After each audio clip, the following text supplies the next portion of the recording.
Before I was a successful agent, I was a candidate just like you, and I was just as scared to face the real estate exam. In fact, I was terrified. No matter how much you study, those questions are tricky and will make you doubt everything you've learned. Just last year, the national pass rate for first-time takers was only about 60%. That means 4 out of 10 people in that room are literally burning their time and money. Today, I'm sharing with you 10 survival tips from my own experience to help you pass your license exam. And stick around, because tip number 7 is the only reason I didn't walk out of that room in tears. Let's get you licensed. Tip number 1, start with the official content outline. Before you start studying, the best you can do is to get the official exam content outline for your state. For example, if you're in Texas, just Google Texas Real Estate Candidate Handbook 2026 and you'll find the official Texas Real Estate Commission link to download the PDF. Make sure to download the latest version from the official website of your state's Real Estate Commission or a qualified exam provider like PSI or Pearson VUE. This PDF reveals exactly what the exam tests and how it's organized. Use it to build your study plan with confidence. Better yet, turn the outline into a study tracker. Copy it into your notebook and check off each topic as you go. A simple tracker can include information like topic name, the exact wording from the outline, subtopics, weight if it is shown, your confidence score, how many times have you reviewed it, practice score, percent correct, and status, not started, learning, practicing, or mastered. Tip number 2, split your prep into national and state from day 1. Some states join national and state questions in one section. But for the states that don't, the national concepts and state-specific rules are treated as 2 separate skill sets. If you blend them together, you'll mix rules and miss easy points. So it's a great idea to keep them separate from the very start. For example, you could do Mondays, Wednesdays, and Fridays, national concepts plus national practice. Tuesdays and Thursdays, state laws and rules and state practice. Saturdays, mixed exam simulation covering both state and national. Sunday, review misses and light refresh.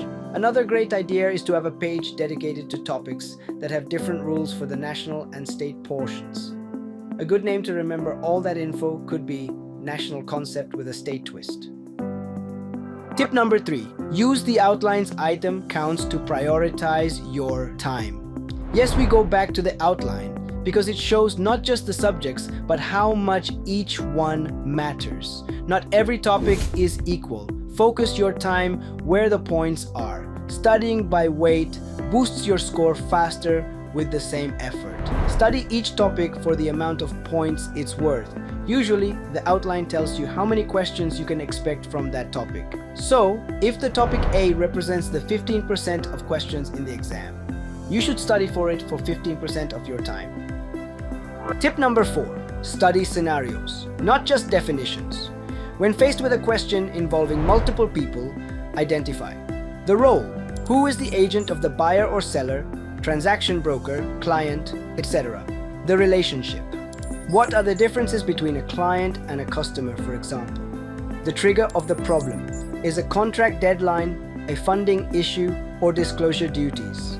Then you can understand better what the question is about and think about what the best course of action is. Another great practice is to turn the rules into if or then statements, like this. If I learn a material fact, then I must disclose it to the correct party in the correct way.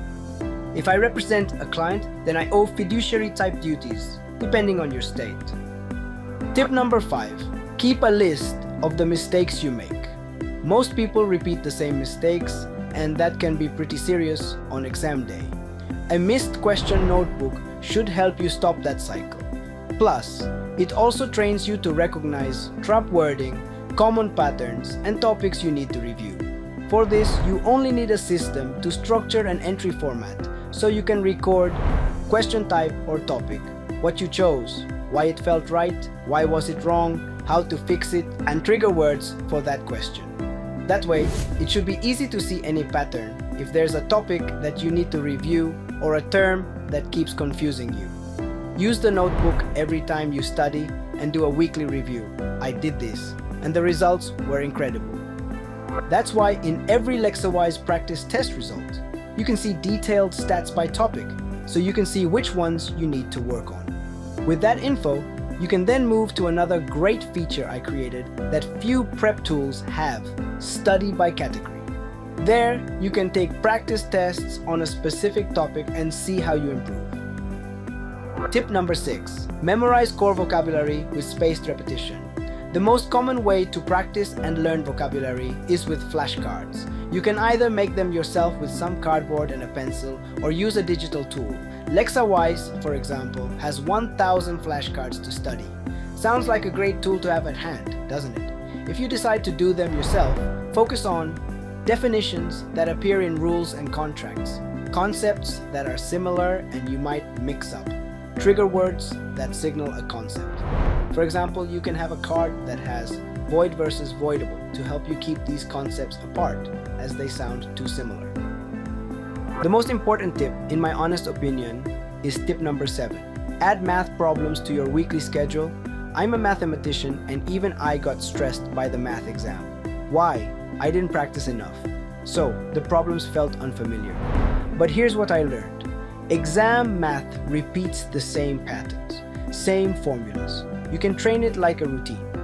When you drill the common formulas like the gross renter multiplier, the net operating income, and the foot to acre conversion, you save time and pick up reliable points. One thing you could do is create your own math cheat sheet. Just jot down every formula you keep running into. Or if you'd like a head start, you can grab our free sample. Links in the description. And if you find this useful, a like or comment really helps. The bottom line, try adding math problems to your weekly schedule. Even when they feel repetitive, that repetition builds speed. And on exam day, speed is everything. Tip number 8. Treat contracts as a process. Contract questions often test sequence more than vocabulary. You need to know where you are in the deal, what changed, and what happens next. Many students lose easy points in the exam because they focus only on the concept and don't realize that the step is out of order. To help you visualize it better, learn the contracts in a clear order. You can use this flow to attach rules to each step as you learn them. Offer, counteroffer, acceptance, consideration, performance, breach, and remedies. Keep in mind that the first 2 steps, offer and counteroffer, can be repeated a couple of times until both parties reach an agreement. When you encounter a contract question, ask yourself, what stage are we in? What changed? And what is the next legally correct step? That way you won't fall into some of the most common exam traps, like mixing up counteroffer and acceptance. Tip number 9. Study disclosures and ethics like you'll use them on day 1. Licensing exams focus on consumer protection, so ethics, fair housing laws, and disclosures show up constantly. Questions often ask for the safest, most compliant action, not the most convenient one. When you learn the reasoning behind the rules, you choose the best answer faster. To help you memorize what should be disclosed in each interaction, you can group disclosures into buckets: property condition and material facts. Agency disclosures, that is, who you represent and when. Environmental/safety related and where applicable. Stigmas, which are very state specific. Advertising and representations. A good mantra for never failing a disclosure question is data. Disclose what the law requires. Always document everything. Tell the right professional and avoid practicing law. Tip number 10.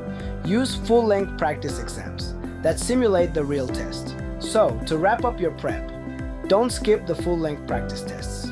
They're honestly one of the best ways to know if you're really ready for the real estate exam. These tests mimic the actual test day. Same time limit, same format. So you can build up your stamina and get good at managing the clock. When you take full-length practice tests, here's what happens. You spot your weak areas. You build real test-taking endurance. You learn to manage your time better. You get totally comfortable with the format. You see your progress over time. And yeah, your confidence goes way up. At Lexawise, we know how important it is to really practice the right way. That's why we offer all kinds of resources. including full-length practice tests with a timer that feels just like the real exam. We even match the exact time limit for your state's test. Check the link in the description below. Are you still with us? Congratulations! We're happy to see that you take your exam preparation so seriously. You'll make a fantastic real estate agent. As a little reward for all your effort, here you have a free try of our exam prep material. Try our free exam and see how far along you are in your studies. The link is in the description. Hit that like button if you found this helpful, and don't forget to subscribe for more study tips and exam strategies. Good luck with your studies, and we'll see you in the next video.